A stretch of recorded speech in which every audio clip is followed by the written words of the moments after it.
Hello guys and welcome back to the ESL Legendary Series here in Katowice. I am joined on the desk by Sottle and Ecop. Sottle, how you doing, man? Yeah, I'm doing good. Just had a nice break watching a great series with AKA Wonder. Awesome comeback. It's very rare that you see that kind of 0-3 comeback unless it's a targeted deck in Conquest, but Wonder was able to bring it back against the Tempo Mage. Obviously, spoke about in his interview, but would have been crushed if it was a Freeze Mage. But bit of a break with the Tempo Mage, and he managed to clutch it out in the end, so big congrats to him. Yeah, I mean, it was an amazing series. I've witnessed it myself, Yes. so yeah. I'm really looking forward to see now who's going to face AK Wonder in those semifinals. Is it going to be Espumito or is it going to be Impact? Yeah, we're going to have one player go through to the semi-finals along with El Scouter, AK Wonder, and Silvername. Yep. So we've almost got our semi-finalists ready. However, one player will go home with nothing, Impact or Espumito. Now, Impact is a player you know a little bit about, Sottle. He's a player that's been around the scene for a long time. You know, if we're talking about the up and coming new player in the European scene that are all making a big splash, like Impact is the representative of the old guard. You know, he was had a very strong finish at DreamHack Bucharest a little while ago. He big time impact in ESL King of the Hill. He was a 3-time winner, beating Reynad and 6-0, a couple of other people. So yeah, he has a really strong background in Hearthstone, but he's trying to now re-establish himself at the top of the EU scene. And Ecop, you've had a chat with Espumito. Someone's a bit of a mystery to us when we were doing our research. What did you find out? Yeah, Espumito, I just had a chat with him. He's a relatively new player. He played this game for 6 months and already made a name for himself, though, because he accomplished in the season leading up to the prelims. He was at number 5 EU, and he actually went quite far, like going to the 4th round of losers bracket in the winter prelims. Unfortunately, falling short there. But hey, there's a lot of potential in this player.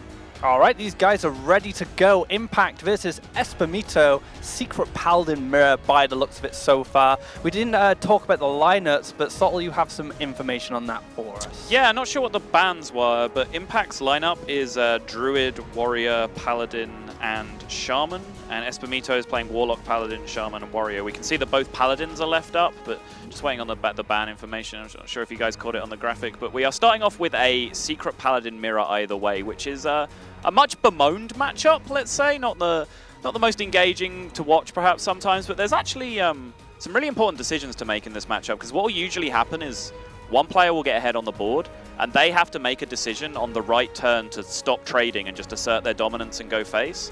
Quite often, if you do that a turn too early, you find out you just run out of damage and you just don't get to push over the line. If you do it a turn too late, you give your opponent a chance to fight back onto the board. So there are some decisions that go into this that can really separate the men from the boys in terms of being the stronger player, but at the same time, it can also just be decided on turn 6 one way or the other, let's be honest. Secret Paladin men and Secret Paladin boys. That's how you split them down the middle, Sottle. What do you think of these hands, Ecop? Who do you think has the advantage going forward here? I mean, the Secret Keeper just gives anyone who has a Secret Keeper on the board just gives the player such an edge, because not only is it like the best turn 1 threat you can have if you have secrets yourself, but also it denies your opponent to play his secrets, and he might just have dead cards in his hand, because why would he want to buff your Secret Keeper with his secrets? So whoever has a Secret Keeper in the early going has a really big edge sometimes. Yeah, I'd say these hands are pretty similar in power level, really. The turn 1 Secret Keeper is nice for Impact to have, but Espumito has the strong, solid curve. Impact has 1 or 2 little gaps in his curve, but he does already have the turn 6 power play, so it's hard to break a gap here. We have a coin mini-bot potentially coming out next this turn. Next turn he does have Avenge to follow up, or Hero Power. Very much depends on what he draws. How much impact do you think? I see what I did there. How much of an effect do you think Mysterious Challenger? Just getting out the thesaurus. God, what's another word for impact? I can't straight keep to Google. saying Straight to Google. But how much of an effect do you think having Challenger in the opening hand has in this matchup? Oh, it's huge. It's the best card in the matchup. I think like almost everyone keeps it in this matchup, at least on the coin. Just because it's just so powerful on turn 6. Like, it's been weakened a little bit since Keeper of Alderman came into the deck, because there is now an answer for it, but it's just so powerful in the mirror. It just breaks so many ties.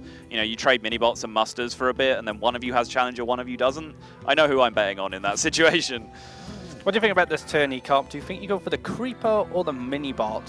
Definitely the mini bot. I mean, you would assume that the Secret Keeper is not going to live to fight another day after the mini bot of Espumito is done with him, with her, I should say. And yeah, then the mini bot being able to trade into the other mini bot is just a really convenient play here. So Impact definitely goes for that one. That's a nice pickup. That is, as far as drawing a secret in Secret Paladin goes, which normally you're not too happy with, that's pretty great. Fills out the curve, guarantees the avenge value, gives him something to do, and he can just curve perfectly into the muster now. And it's always nice to have, if you draw secrets, like it's always nice to have those secrets that you have 2 of in your deck. So just so that with Mysterious Challenger, once you draw it, gets a higher chance of getting the full Christmas tree. Yeah, not only that, if you've drawn your extra Noble Sack and your extra Avenge early in the game, and then you then play your Mysterious Challenger, you've then cleaned your secret of your deck of secrets. Yeah. So every draw from there is just power, minion, dude, drawing business off the top every single time. And one nice thing is, without the Mist of a Battle, Impact will buff up his shielded mini-bot, and then he has a stronger shielded mini-bot than Impact's. He does have a Creeper to come down. It is a sticky minion. It will stay on the board and have a nice interaction with Knife Juggler if it stays around. But at the moment, I'm like an Espumito in this situation. I think that secret was a big pickup. We might even see Impact not even trying to kill that mini bot, because so many things can punish it, right? Like if for example, even if Espumito has a redemption here, then giving him that value of that divine shielding. Maybe he just wants to get rid of all the secrets now, so he doesn't have to play against them later, and it might be a little bit more awkward in the future. I think Ecop's right, though. Like, the only combination of 2 secrets there, really, that give you a reasonable situation is, like, Noble Sack plus Redemption. Yeah. So you just bring, like, a 2-1 back on the board. Yeah, and we saw right there that Impact chose to, like, play around Redemption as well by going face. Yeah.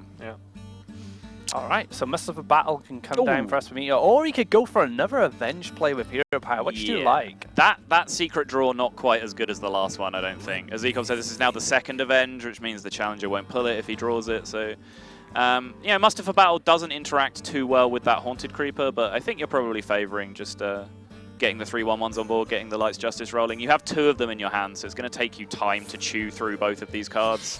So you might as well get started now.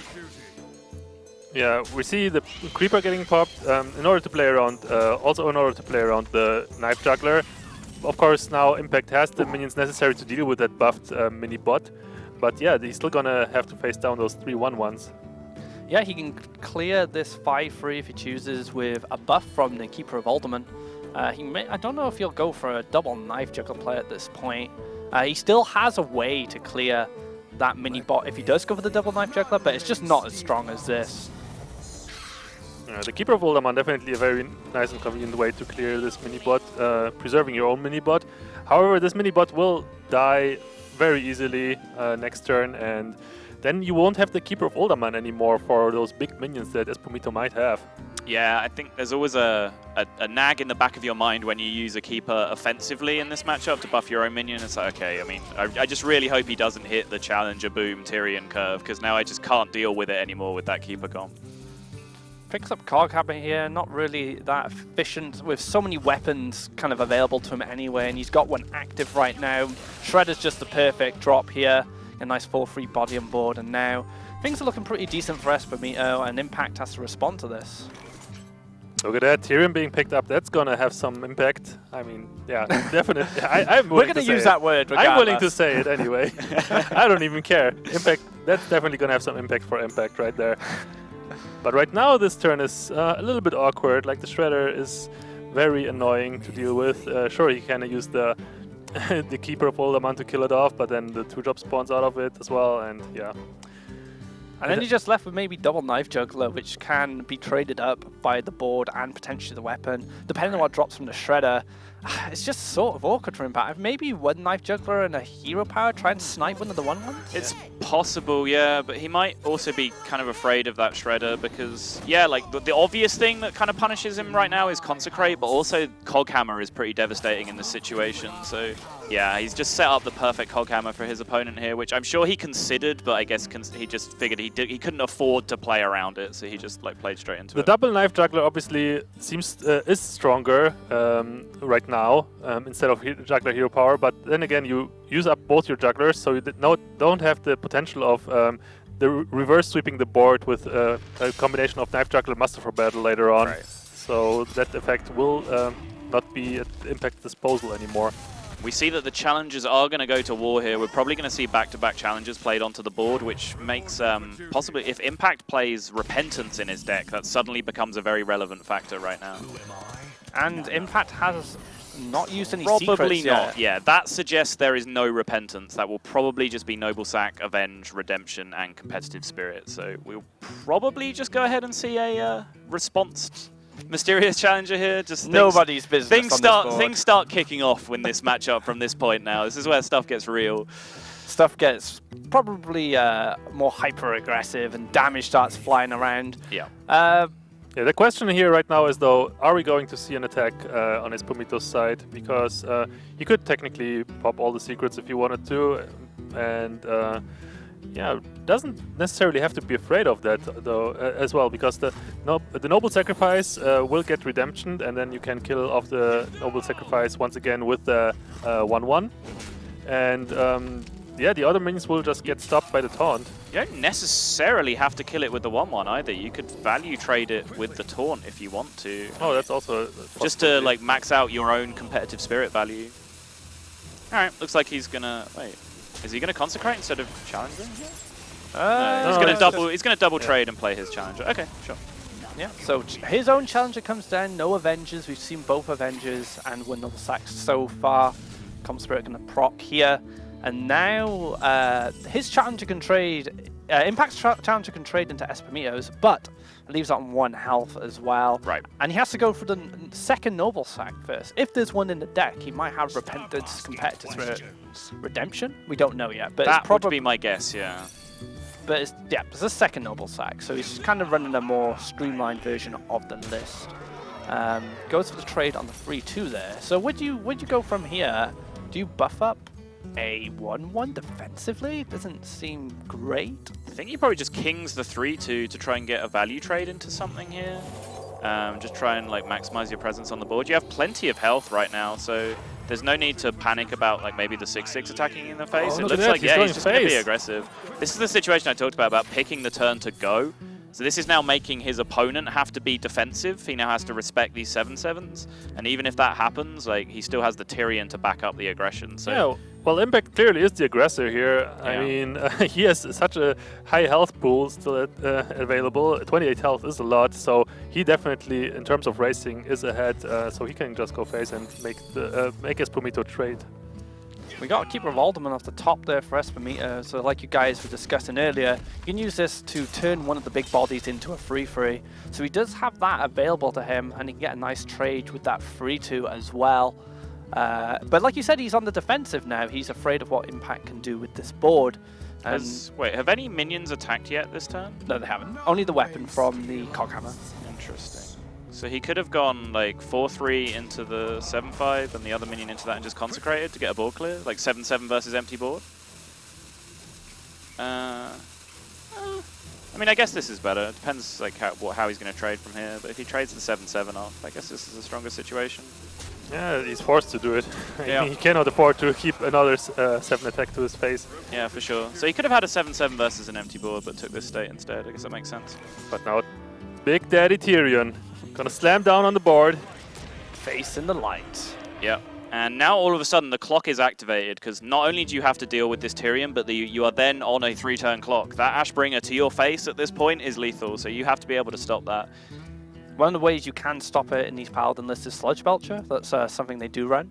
But, you know, he still has to pick that up. As like you said, the clock is ticking. Right. As soon as this goes down, and that 15 damage will represent a loss for Espumito. So Impact is kind of in the driving seat here, sitting on 28 health with an Ashbringer coming out. Espumito needs a good draw to be able to stay in the game. Yeah, Belcher will help. We've already seen a Coghammer being used, which is another way you can stop that Ashbringer damage from going face, and both Noble Sacks as well. So his defensive options are limited, so he's going to have to find some way to race on the board or just pick up his own Tyrion. Yep, Tyrion's another one to kind of stop this as well. but like I said, he needs these draws, or Impact's just going to keep swinging on face. He's got a Blessing of Kings here, so he can do a kind of defensive hero power Blessing of Kings. Well, it's aggressive, but it forces him to trade. You're forcing Espumito to slow down. But Shredder was a great pickup there, and this is going to go straight to face an Impact, making a bold statement. I'm going to win this game in 2 turns, or even 1 turn potentially. You need to do something.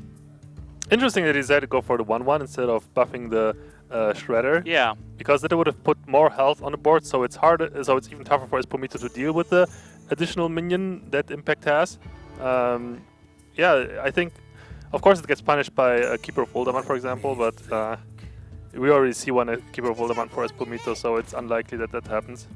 Yeah, I agree with you. It's the play that I was looking at as well. Just essentially, you'd make Espumito trade almost in his entire board into this piloted Shredder just to avoid lethal for 1 turn. So it seems worth it when all you're really looking at right now is what clock am I on? How many turns do I have left to hit him in the face with this Ashbringer? So if you can make him trade off his whole board, that gives you so much freedom. And now you have to trade everything. You can't leave a minion alive just in case of something like a Blessing of Kings. He could use his weapon. Yeah, the weapon hit is fine, I think. This doesn't open up any additional outs for your opponent, I believe, using the weapon instead of using one of your minions here. 11. So Espumito has 11 damage, not including knife juggles. So if he finds a Blessing of Kings himself, this could be lights out for Impact. Yeah, good.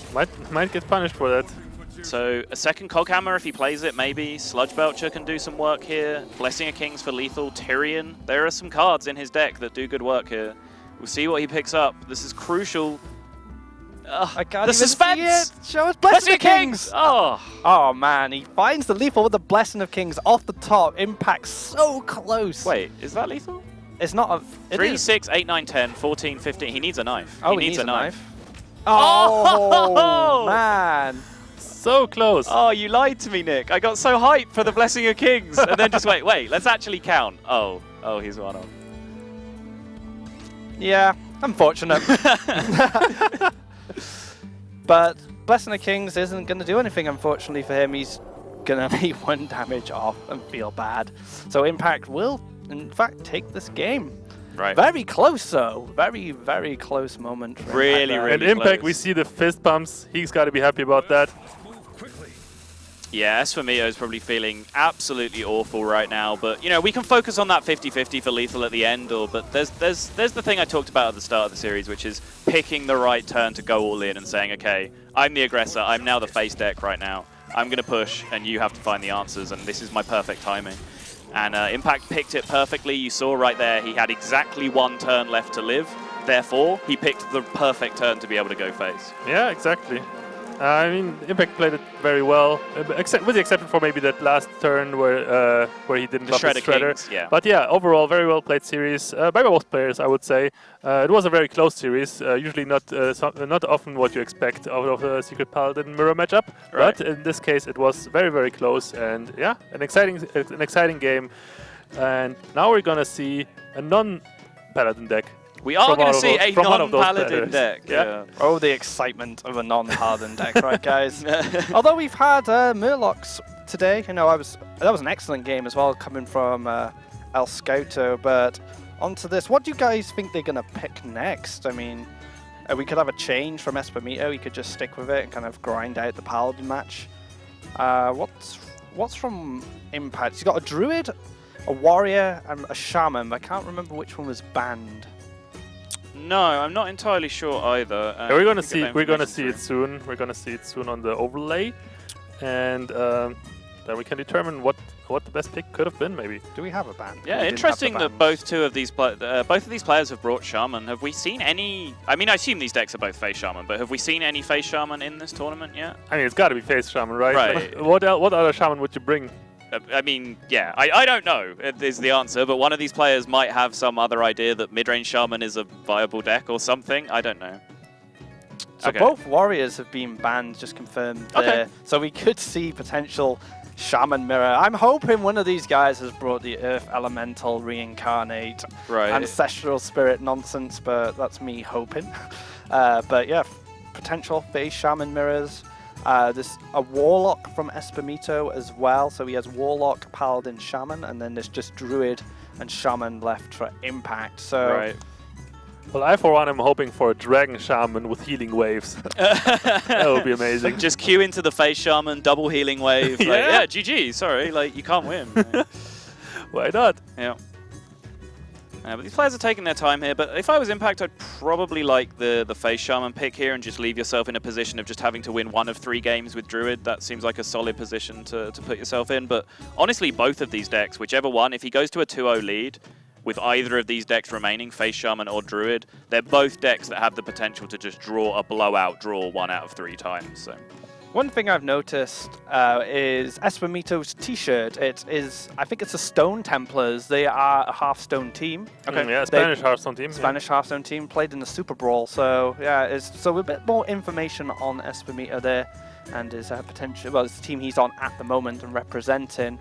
Crazy that he's advanced so far in just 6 months of play, though. That's Yeah, incredible. he also managed to win like a Spanish-based tournament, so he has that gold medal at his in his resume already. Even though it was like only a Spanish tournament, but still, a tournament win regardless. I mean, we talk a lot about AK Wonder and kind of the potential he's shown over the last kind of 6 months, maybe a bit longer, and he's like done incredibly well in his career so far. But Espumito could potentially be another Spanish player kind of coming up in the scene, especially if he gets a win in this series. Yeah, I mean, it goes forward. It's showing the depth of their scene, right? 3 players. This is a fully open qualified tournament. There's 3 Spaniards in it. I mean, it shows the level of power that they have in their scene over there, really like establishing themselves as one of the major forces in European Hearthstone at the moment. And much like in Poland, it's a very passionate scene, right? Like the Spanish people, of course, very passionate themselves, and they are also very passionate about esports. So definitely a huge scene and a growing scene as well. And we're starting to see a lot of growth from kind of individual European countries. France has definitely started to develop its scene through Games Origins, signing Purple, for example. Melty has started to come up on the rise with Tars qualifying for the Winters Championship. So yeah, it's a lot of growth within the EU scene, and that's probably why we're seeing a lot of players develop. But we're going into the next game now. Druid versus Paladin. So the Paladin is going to be kept by Espumito. And speaking of growth, Nick, there is a lot of growth in Impact's hand right now. Indeed there is. Do you keep double wild growth, Sottle? I mean, if you were playing, I don't know, maybe Control Warrior, maybe Reno Lock, then sure, it's something you consider. I think you need some slightly higher tempo stuff against Secret Paladin, and maybe 1 wild growth plus a keeper, 1 wild growth plus a shredder, that kind of thing would probably be more valid. So yeah, he's going to choose to mulligan 1 away here, even keep the swipe, just to give himself that backup emergency plan of wild growth into swipe. Yeah. But that draw with the aspirant and keeper coming out as well is pretty huge. If it was a slower matchup, like I would totally keep all of this, maybe even like a mulligan with swipe. But of course, you're playing against a Secret Paladin, so you're very, very likely to just never be able to play, have the time to play that second wild growth. So naturally, you have to mulligan it away, even though it seems like so tempting to keep both wild growths in your opening hand. Yeah, I think you're right though. Against a slow matchup like a Control Warrior or a Reno Lock or something, you just go, yeah, wild growth, Ancient of Law, yeah, let's go. Against Paladin without the coin, Aspirant sticks around generally just for a little while. It's one of the decks where it can stay around unless he plays double secret, and he doesn't have that available to him now, so this ramp is going to stick around on the Aspirant, and he'll be able to maybe squeeze in. Well, he can't squeeze in much, unfortunately. If he gets 11 roots, it will be more relevant, I think. Yeah, it's the slight awkward factor of having both ramp options in your opening hand. If you don't have the 3-drop to go with it, you kind of coin 1 out, and then it doesn't really pay off if it sticks anyway. He's not going to complain about it, getting both of these ramp effects to go off, but at the same time, it's not really the perfect scenario where there was a shade in hand.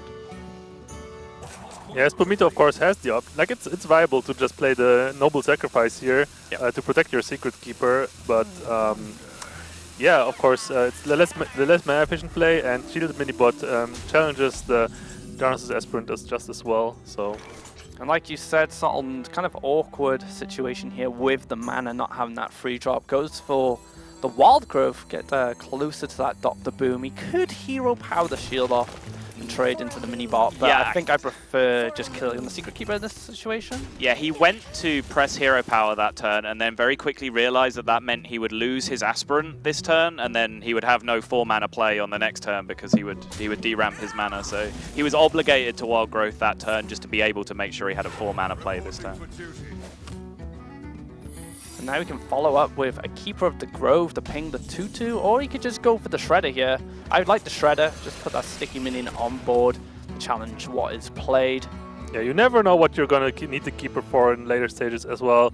Keeper is sometimes so good to also just silence Blessing of Kings or Avenge buffs, and yeah, or silence Shredder, which we see Tyrion right as now. well, that's something you might have to consider later on, the silence. So yeah, it has a lot of utility against the Paladin. What do you like here, Sol? Just the Keeper of Alderman, buff the 1/1, maybe get some trading going? I Go on think, the aggressive. again, Druid is one of those matchups where when you use an offensive Keeper of Alderman, you're like, this is kind of risky. I might get stuck needing to answer like an Emperor or something later on that I have no answer to. So Shredder just seems more solid. Keep the more flexible card in the Keeper of Alderman in your hand for the long term. And look at this, a very awesome pickup by Impact here with those Living Roots. He was checking for Avenge there because then imagine the Avenge buff would have gone on the piloted Shredder. Then Right. Keeper would have been so amazing. Yeah. But yeah, unfortunately now Impact sees it's not Avenge, and now he's got to be thinking, yeah, it's not Avenge, it's not Redemption, so it's probably Noble Sacrifice. That's the most likely case. So what do you do here? Do you hero power first to get rid of it and then hit the 1/1? I mean, it just feels a bit bad. I'd like to develop a minion, but his only minion is the Keeper of the Grove, and we've already discussed the utility of that card. Is Swipe even an option here? Swipe is for sure an option. It's just, again, the overall utility of that card in this matchup is huge as well. So Impact is in this kind of weird situation where he has two okay options, but they're okay options using really important cards in the matchup that he doesn't want to throw out right now. Yeah, I kind of like this play by Impact here, popping the Noble Sacrifice with a hero power, and then yeah, killing off that 1/1 with the Shredder. So there's two Shredders facing off against each other now. Sludge Belcher is not a bad play here either. He gets to put a wall in front of the Shredder. And like you said, a Keeper of Alderman, you don't want to play as an aggressive card, buffing your own minions in this matchup. Is there anything else other than Belcher you could go through in this point? No, it seems like Belcher. This is the point where, weirdly enough, like taunt minions are almost more effective in this game as aggro cards than they are as control cards, because this is Sludge Belcher being used as an aggressive card, because he gets to play it here and just wall out that Shredder and just say, okay, now I get to go face with my piloted Shredder, and Yeah. what are you going to do about it? But it looks like Espumito has different plans here. He's going for to pop the Impact Shredder here, Huh. just to preserve health on the Belcher. Wow. Chugga Chugga, gonna lock out that hero power in the future if it sticks around. What does Impact have available to him here? Druid of the Claw, nice taunt of his own. So I match your taunt with my taunt. Yeah, and I guess Espumito's thinking there is that he would have been a little bit exposed to Swipe if he'd have made the aggressive play. I think it's usually worth the risk when you're playing the Secret Paladin player, as long as you don't get completely blown out by Swipe. I think it's usually worth the risk to make them have it, but there's a situation we talked about, why you want to keep that Keeper in your hand. Immediately answers that Druid of the Claw. No value, just gets a free trade with the Sludge Belcher, and now he's in a pretty strong position. I guess you trade into this 2/2, right? Just to protect Belcher. I don't see why you wouldn't. And you can just develop the Secret Keeper, and then you've got that kind of board. What do you think? Do you leave that guy around? Well, he was worried about Swipe last turn, I think, which is why he made the slightly more defensive play of trading Shredders. So if he was worried about Swipe last turn, he's probably also worried about Swipe this turn, but maybe he's decided Druid swiping on their turn 7 isn't actually such a terrible thing after all. Exactly. Prevents the Dr. Boom that might be played, and yeah. Impact, and it was successful. Impact's Dr. Boom on turn 7 was denied. He has to go for a really amazing swipe instead.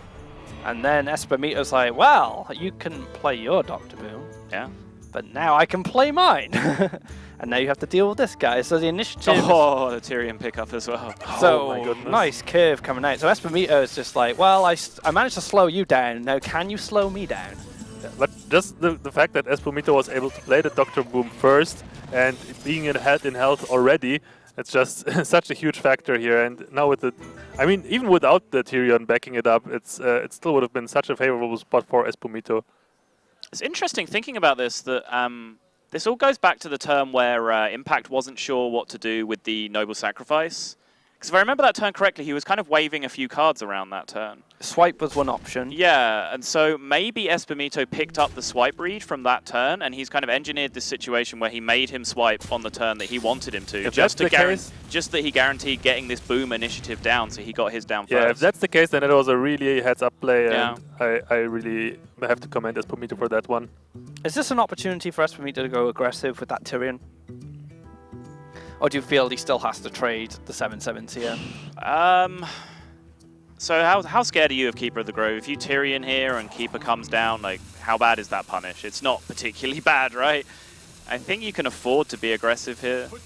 If you run the 1/1 into the Doctor Boom, I mean, it means the Doctor Boom can't trade cleanly into the 6/6, but he decides to trade away here and try and protect this Tyrion at the moment. That Innovate is a pretty nice pickup, though. It allows him to actually do something this turn, like strong and with initiative, and still get the Keeper down to silence the Tyrion. No Ashbringer today. Ashbringer was a major part of Impact's win last game, but Espumito is not going to have that luxury. Still plenty of gas in Espumito's hand. Shredder and Knife Juggler still to come. Two solid aggressive minions to back up this damage. Avenge to buff up the Secret Keeper, but he has to make the decision with how aggressive he wants to be in this situation. You can make the mistake of being too aggressive against Druid, and they just like stabilize once, and then suddenly you're the one that's dead. So I'm kind of confused a little bit about why Espumito chose to attack the Doctor Boom. He was on such a high amount of health, so there was no reason to like be afraid of combo. And yeah, putting down the Druid to 12 with such a huge board, the Tyrion and the Doctor Boom, I don't think there was a reason to just against the Doctor Boom on the board, the single minion for Impact, to trade there. Yeah, I agree with you. I definitely advocated going face that turn as well, but you know, you can look at it from the other's perspective as well, which is, you know, if I trade here and I have this huge board against nothing, like I'm in a like awesome position whatever happens. You know, you saw there like that about the worst thing that could have happened. He got his Tyrion silenced, and there was an Innovate 7-drop as well. And the result was fine. Like, he's still in a really comfortable position. So I guess from his perspective, he's just valuing the yeah. See him just shaking over the Tyrion. Like, please get buffed, but oh my god! Oh my god! From downtown, the Doomsayer. Oh my goodness. Literally Doomsayer! And now Impact has a low feb to follow up, and Espumito has nothing. He has a hero power on turn 10. Wow!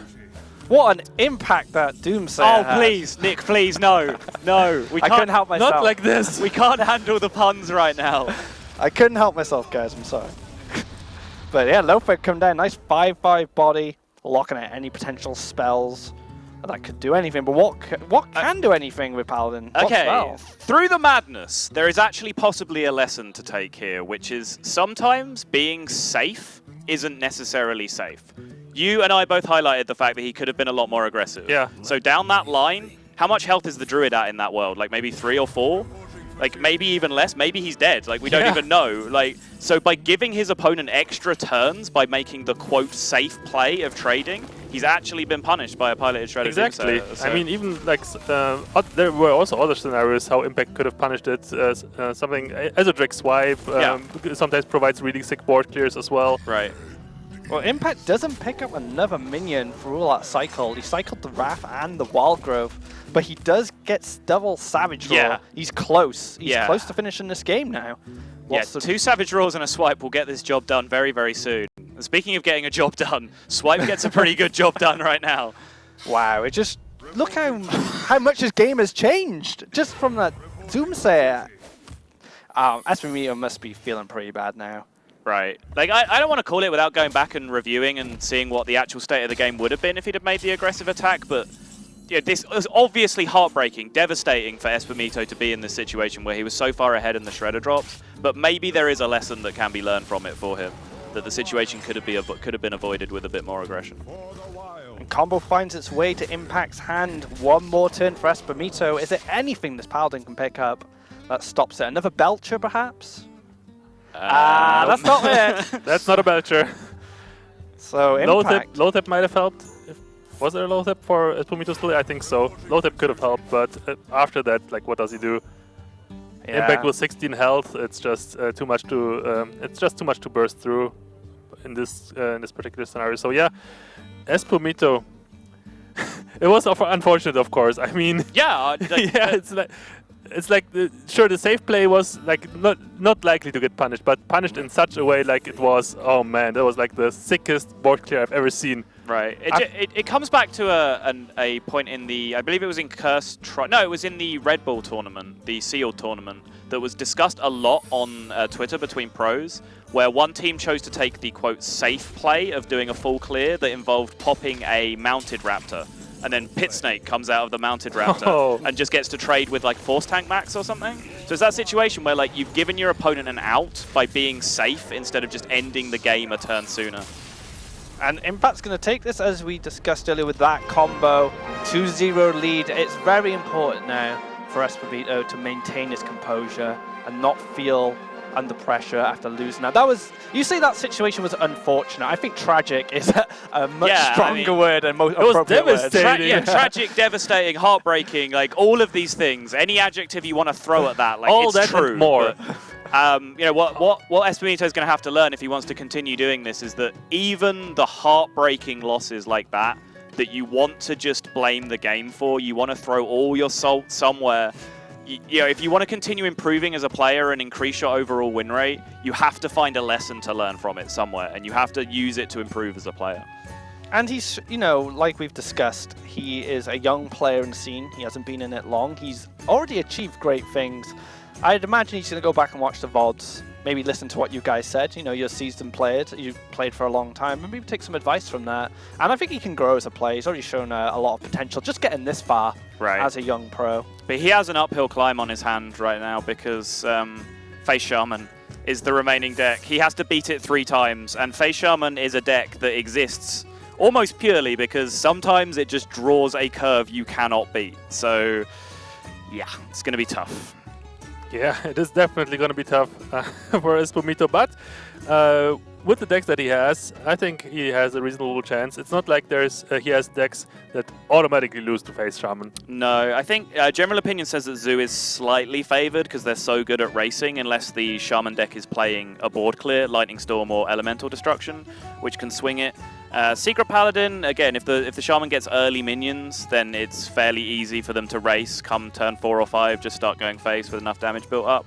And then, of course, there's just the Face Shaman Mirror. So there's no like blowout matchup. He definitely has a chance of winning all 3 of these matchups individually. But when you compound all the expected win rates together, and he has to win all 3 of them, it wouldn't be the first. Huge. It wouldn't be the first time we saw a reverse sweep today. So we might just see another one. From a Spanish player, no less. So, yeah, we've seen it today. But one thing from a strategic point of view, which I'd like to see, which hasn't happened, but I was going to say, I want to see the Face Shaman last from Espumito. If he gets that far, that might make Impact feel a little on edge, having to go into a mirror. Just to say, I've just done a little bit of analysis on the Face Shaman's chances against 2 early game board focused decks, Secret Paladin and Zoo. Having both Flame Juggler and Stormforged Axe in your deck is going to make a big difference in these matchups. Yeah, no doubt about that. I mean, we rarely see Stormforged Axe in Face Shaman decks, and Impact told me before like that he's really confident in his Face Shaman deck as well. He said that it's like one of the best decks you can have in ladder in general, and he had a lot of success with it so far. It's what he told me, and looking at this hand, I can see why. Right. Stormforged War Axe is going to pay off in every matchup that he's coming up against because he's fighting early board control matchups, and having that weapon available will definitely leverage the things in his favor. But we guess this could be the potential final game. Impact has an opportunity to take this series 3-0, the first one of the day. Haunted Creeper is a pretty nice answer to that Leponome. He'll know if he has experience against the newer form of Face Shaman that shielded minibot here can be punished by, for example, Flame Juggler on curve. Whereas Haunted Creeper, a little bit more sticky, a little bit more guaranteed to fight for the board. So I wouldn't be surprised to see the Creeper come down here. Yeah, I think Creeper is probably the best option. Like you said, it just sticks around on board. doesn't walk into Flame Juggler. But Totem Golem's a nice follow-up for Impact here. Nice free fall body. It is. And honestly, Totem Golem is probably the one he prefers to play this turn because it then curves nicely into a 2-drop again next turn. And when he has so many of them in his hand, that's kind of what he wants to be doing. So yeah, Impact doesn't want to trade into this Haunted Creeper anyway with the Leopard. right, He's going to go face. That's going to go face for sure. 3 mana for Espumito. What can he do? He can drop a mini bot, picks up an Avenge. That's not too bad. You know, you find a secret to go with your curve. Yeah. Would anything be better than Avenge for 1? That Avenge is actually the best thing he could have picked up there, because if we see Impact play that Flame Juggler next and it happens to kill the Spider and the mini bot gets buffed, that's going to be huge. Yep, no Earthshock in hand to deal with that kind of thing immediately, so the potential value of an Avenge here is huge, but they don't call it Face Juggler for no reason, right? Oh, wow, that's like the best outcome, I imagine. Just getting rid of that Divine Shield. I would have liked to see him test the secret first. He didn't even test for normal He didn't test the secret, no. He just believed. He believed that 5 damage was going face. Well, he was a Yu-Gi-Oh player. Half of the cards was a big part of that game, so yeah. He potentially has that on his side. What do you do here then? You can play Noble Sack as a defensive way to kind of slow things down. You get a mini bot, but isn't Shredder just? Do you think Shredder's just more powerful, just getting that 4-3 body on the board? I mean, there's a potential to just clear 2 minions here and let the Totem Golem run to the Noble Sacrifice as the only minion remaining, and then basically killing it off with the mini bot that he would play alongside it. However, he chose to go for a more mana-efficient play with a Shredder. It also threatens to kill the Totem Golem. However, Espumito will take 3 damage from it, though, immediately. Feral Spirit's pretty nice here, just to provide a bit of annoyance to that Shredder for now. He's going to hit face first. He gets a new... I mean, he tested for it last turn, so I don't think he's surprised by any information. There is a secret art right now. We're not all crazy, right?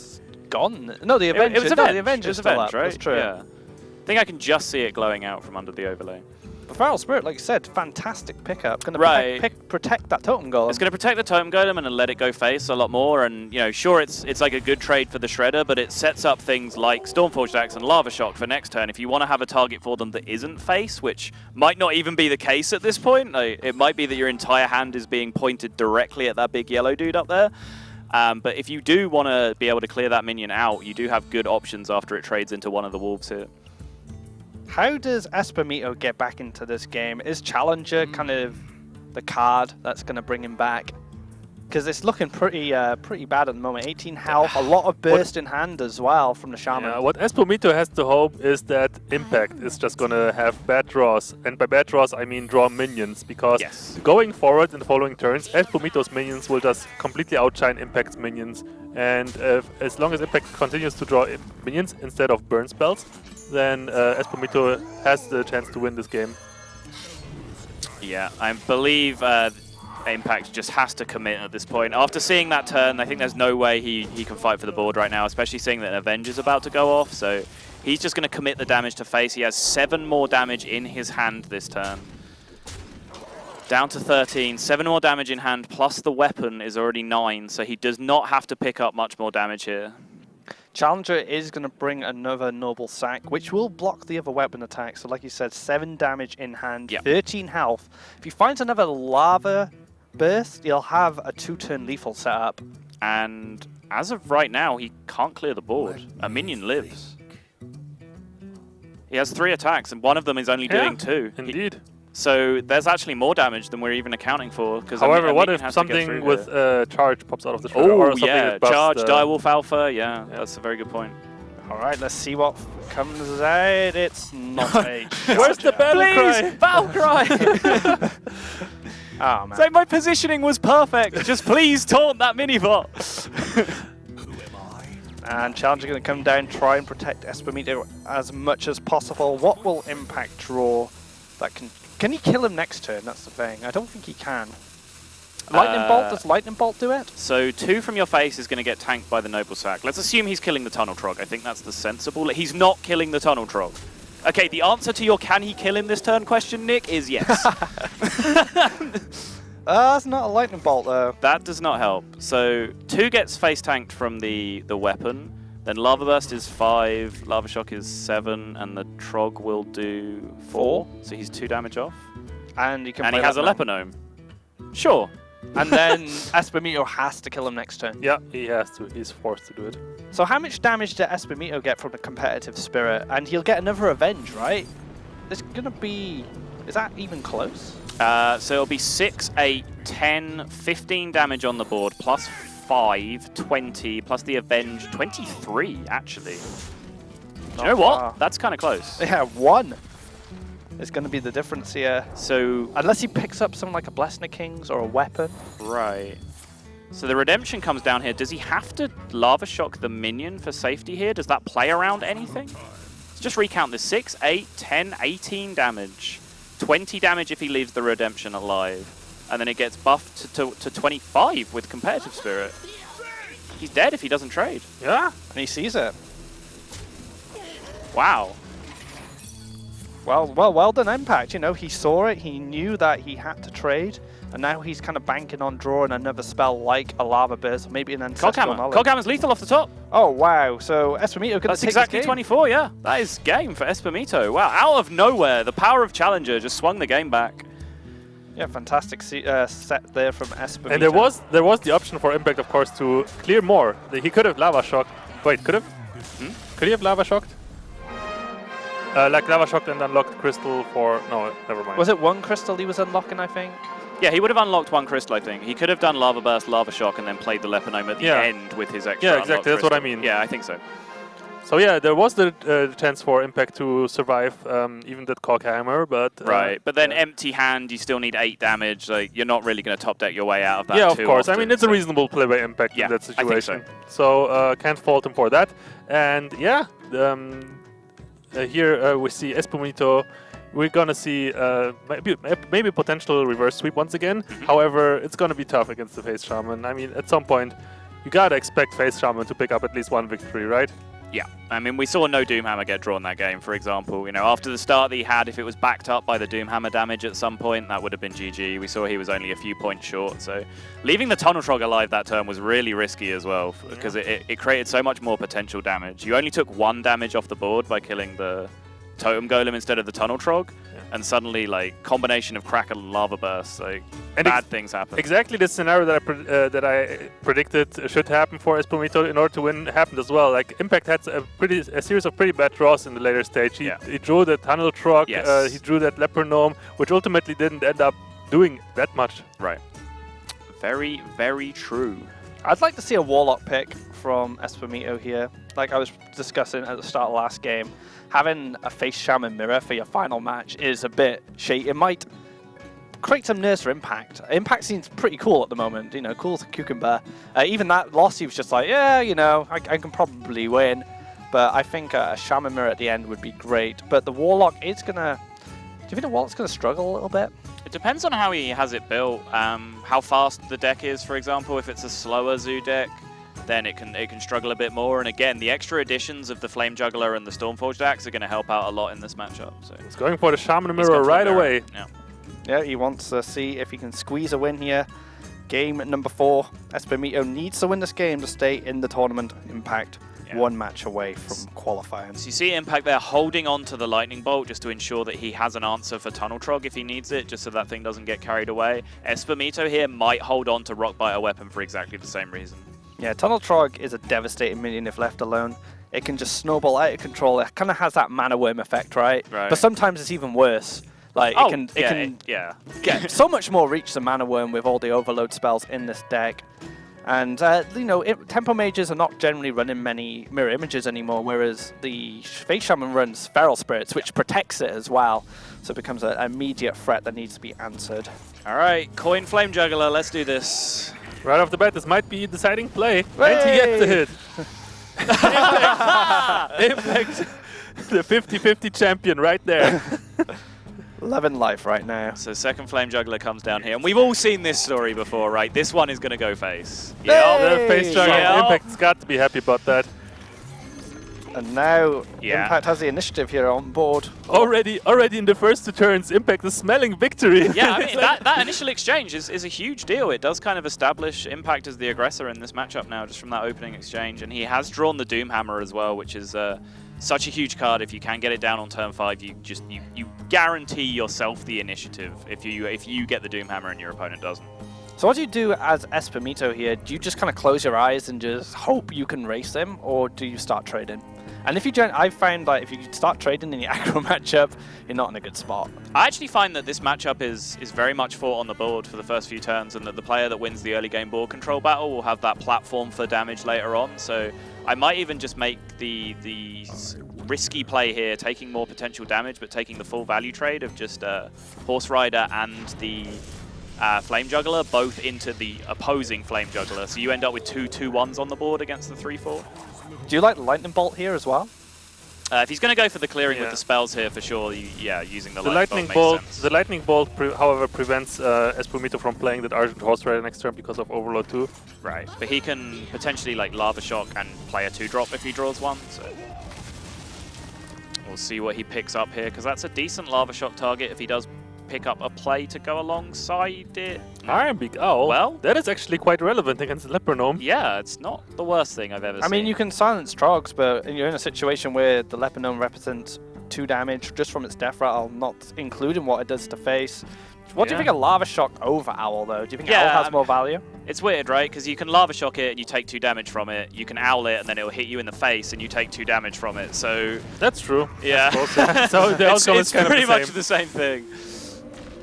I guess you just weigh up the importance of a minion, but the one thing Lava Shock did is unlock those crystals for a Tauntaun. Yeah, that is a hero power turn if I've ever seen one from Impact.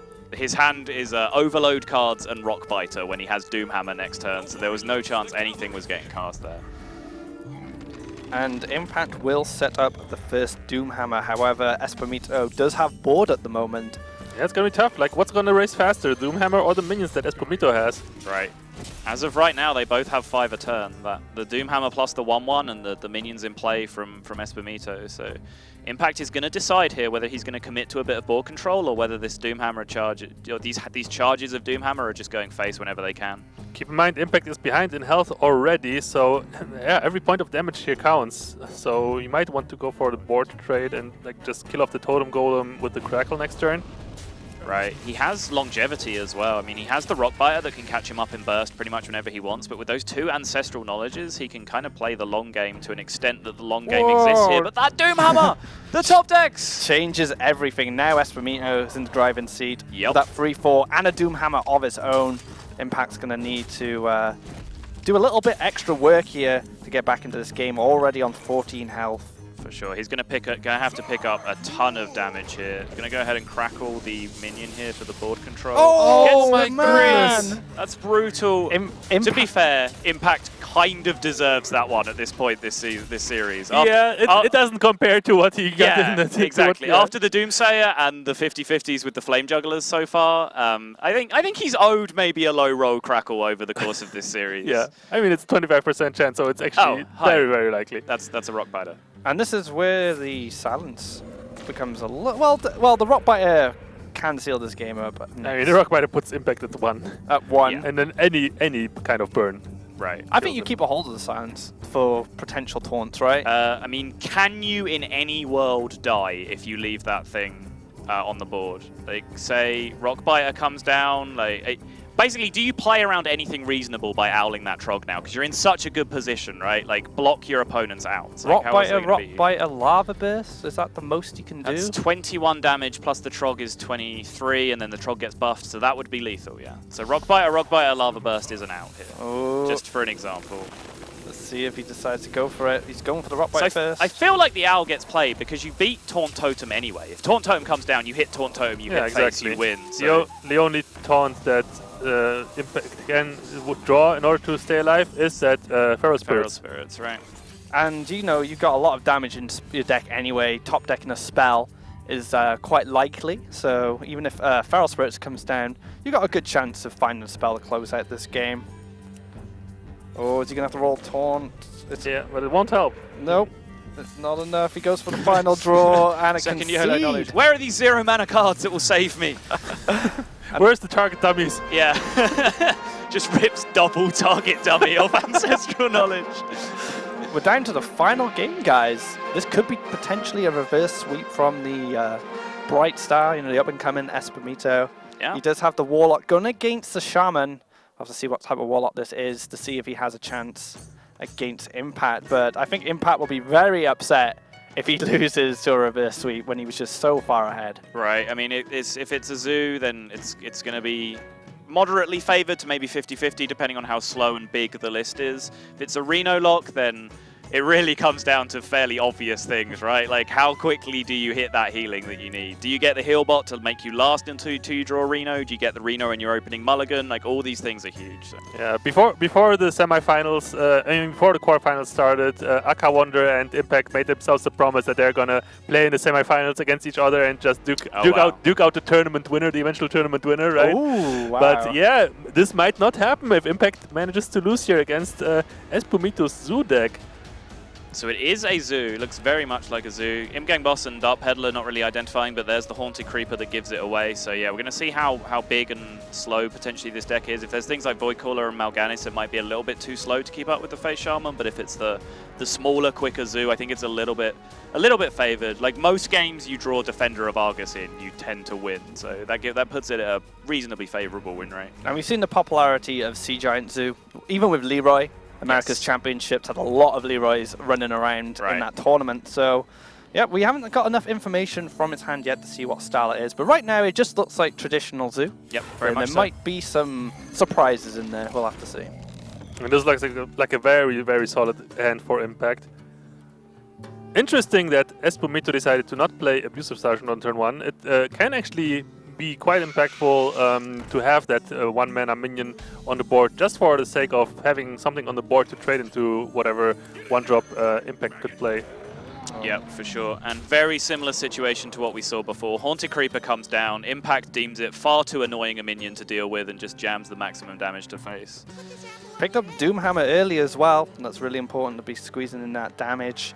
He also has some card draw available to him as well. Espumito can overwhelming the spider here, get rid of that free fall, and the knives may take out the abusive. Yeah, there's no question about it. This has to be the play, and if Espumito does not get unlucky here, you should be able to kill that abusive sergeant. Oh, there we go. Yeah, I think he was considering trying to do it with just his own abusive. He gets an extra knife that way, but he would do 3 damage to the totem golem, so he'd need to hit 2 targets from 3 knives. Chose to play it safe with the power overwhelming. Definitely can't blame him. Impact in a similar situation he was in last game, double Ancestral Knowledge in hand. He gets to use one this time, squeezing a Lightning Bolt as well to take out that Knife Juggler. But next turn he has 1 mana, which is nice for the Leponome at least. It's nice that I have 1 mana on turn 4. So but at least I can play a Leponome. Yeah, you can play exactly. something, right? But this board starting to get threatening, playing a lot of dudes. Yeah, and as we said before, like once a Shaman, if Shaman doesn't have the board clear in terms of Elemental Destruction or Lightning Storm, then Zoo just races way faster, and yeah. Passes and doesn't play the Leponome. I guess he wants to protect it with the Feral Spirit and try and squeeze in damage with it. Maybe, and just doesn't want to put like targets on the board for that Imgang boss to start spawning even more, but it seems odd. It's 2 damage that you just haven't committed to the board yet, and you're in a race situation. You need that 2 damage to go off as soon as you can. Exactly. Really. It might be everything. At a later stage, you might not even have the mana to play it. So it seems a little bizarre not to play it there. Oh, he picked up the Reliquary Seeker Discover Dream. Oh man, that is huge! And Impact rolling his eyes. He knows, like he sees the writing on the wall. This most likely going to be GG. Is he dead? 5, 7, 9, 10, 11, 13, 16 damage next turn. You can drop the Tunnel Trog, Leponome, and the Feral Spirits, start setting up some defenses, but that 5/5 is a problem. No spell damage in hand to deal with it, and nothing like a Lava Burst or a Crackle. Oh man, it's not looking good for him. I mean, how do you win, right? You can Doomhammer face right now, put him to 18, and then what? You're overloaded for 2. You're overloaded for 2, so you have 4 mana. So Ancestral Knowledge into Rockbiter. I mean, like, are there any other outs? Like, yeah, that seems pretty tough. What do you do? Maybe he could play Horse Rider Double Apple Gnome, and that's 6 damage this turn. Well, it's 6 damage overall, right? Yeah, but then you just like You need to win. You need to win next turn. Look, you squeeze in 2, you get... What you said though is true. Like This is the out, right? This is the only ancestral out. knowledge into rock biter, but then it's still 2 off lethal, and that's the 2 damage that he would have needed. With he would have had with the leper gnome. Yeah, exactly. So he would have, if he played double leper gnome into Horse Rider, he would have had lethal with double rock bite if he drew double rock bite. Right? I mean, ifs and buts, right? I don't see any out here unless there is an elemental destruction in the deck, maybe. I think this is just going to be GG. Crackle's not going to get the job done. Abusive Sergeant, no. And yeah, Impact throws it out, 0-3. Obviously not happy. Tears his headset off. Well, I mean, how could you possibly be happy in that situation? Getting reverse swept never feels good. The Spanish are just reverse sweeping everyone in this tournament. Yeah, I mean, and I said it would be an uphill battle for Espumito. You know, he had 3 matchups that were kind of between 45 and 55% win rate. So to win 3 of those back-to-back is a really low percentage chance, but he pulled it together, denied the Face Shaman that was teched out in a way that dealt really well with a couple of his decks as well, with the Stormforged Axe Flame Juggler. So hats off to him. You know, Espumito, a young player in the scene, you know, this is kind of his up-and-coming event. Now, this is potential for him to win this tournament and make a name for himself. Well played to him, though. Like you said, bad matchups played through him, and he got the win. Yeah, totally. I mean, I'm really looking forward to see what Espumito can bring to the table in the future tournaments. I hope to see more of him in the future tournaments, for sure. So for the semi-finals game at this end of the bracket, we have the King of Spain versus the Prince of Spain. Right. As far as Hearthstone goes. Yeah, I mean, I'm sure there's an element. You know, I know when I was like more of an unknown in the UK scene, when I was just coming up and I was entering tournaments, the big names in the UK, you know, the Dignitas players, for example, when I met them in a tournament, there was definitely big motivation for me to want to beat them. You know, these were like the established known names in my country. So I'm sure that's how the Spanish players feel towards AKA Wonder as well. Yeah, an exciting game, I think, for the semi-finals. There's a great storyline for those 2 players. You know, the person in Spain who's currently a lot of talk in the media about him, aka Wonder, you know, up and coming, potential to become one of the best in Europe. And then we got Espumito making a massive splash in this tournament with his first victory in the quarterfinals. We'll be talking to Espumito very shortly. Any thoughts on what Impact could have done to maybe prevent that loss? Is there anything that could have went differently for him? Not waste all of his good luck on that pilot shredder. Yeah, I mean, that was pretty much it, right? It all got kind of condensed into that one point. It didn't really pay out after that. But no, I think like the Face Shaman games were just pretty close, apart from that last one, which was a blowout. And I don't think there was too much flexibility in what Impact was able to do. I think he played it well, but it was just that one turn difference that he couldn't quite find every time. Now that Seeker was a major, like, a major impact on that game. I'm sorry, guys. My thesaurus is not nearby. I don't know if that game could have been very different if that peddler didn't find it. Right, exactly. But coming on the desk with us is our winner. It's going to be Espumito from Spain. Going to have a quick interview and find out more about him. Yeah, just take a moment to get him set up with the headset here. Hello and welcome to the desk. Congratulations on your victory. How are you feeling right now? I really very well. Yes. You had a very close game. You know, you reverse sweep much like AKA Wonder. How did you feel when you was, 2-0 down to Impact? Did you feel the nerves kicking on, or did you just focus and get that win? No, really, I nervous the first match, but when I go 2-0, I know that I have to win the two match, and I will try all my best, and unfortunately I can beat Impact. How do you feel that the decks that you had perform against Face Shaman overall? Did you think you had good matchups, bad matchups? Or? Against Face Shaman always is 50-50. Shaman can beat all the decks of the meta game. I know because I'm playing Shaman too. And unfortunately I can win 3-0. I'm very happy. Yes. So this is like, you're still relatively new to the scene. You told me like you played Hearthstone for 6 months, and so this is like your already first major accomplishment in the tournament scene. Will we see more of you in the future? Yeah, I try for the future all the in the competitive scene. I try to do all my best in the tournament.